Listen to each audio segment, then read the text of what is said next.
আসসালামু আলাইকুম। ইফতারে আমরা বিভিন্ন ধরনের জুস বা শরবত খেয়ে থাকি। তো আজকে আমি তৈরি করব বিটরুট দিয়ে একটি জুস। আর বিটরুটের জুসের জন্য আমাদের প্রথমে লাগছে বিটরুট। এখানে আমি একটি বিটরুট নিয়েছি ছোট ছোট টুকরা করে, আর এটি ব্লেন্ডার লাগবে। ব্লেন্ডারে আমি বিটরুটগুলো দিয়ে দিচ্ছি স্বাদ অনুযায়ী চিনি।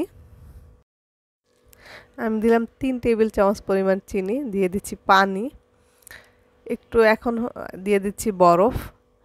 আর পানির পরিমাণটা একটু কম দিয়ে ব্লেন্ড করব।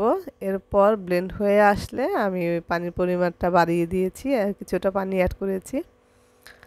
এই তো এগুলো দিয়ে আমি ব্লেন্ড করে নিয়ে আসলাম। এখন একটি গ্লাসে ঢেলে নিচ্ছি। একটু ছেঁকে নিতে হবে ছাঁকনির সাহায্যে, কারণ এর ভিতরে অনেক বিটরুটের এগুলা কিন্তু খেলে ভালো লাগবে না তখন মুখে যখন এইগুলো লাগবে। ছেঁকে নিচ্ছি। আর রেসিপিটি ভালো লেগে থাকলে আমার চ্যানেলটিকে সাবস্ক্রাইব করতে পারেন। এখন দিয়ে দিচ্ছি ইসবগুলের ভুসি। প্রতি গ্লাসে আমি 1 চামচ পরিমাণ ইসবগুলের ভুসি দিয়ে দিচ্ছি। আবার দিয়ে দিচ্ছি আইস। তো এই তো তৈরি হয়ে গেল আমার বিটরুটের জুস।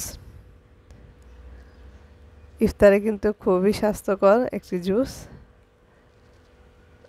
তো এটা বাসায় ট্রাই করতে পারেন, খেতে কিন্তু ভালোই লাগে।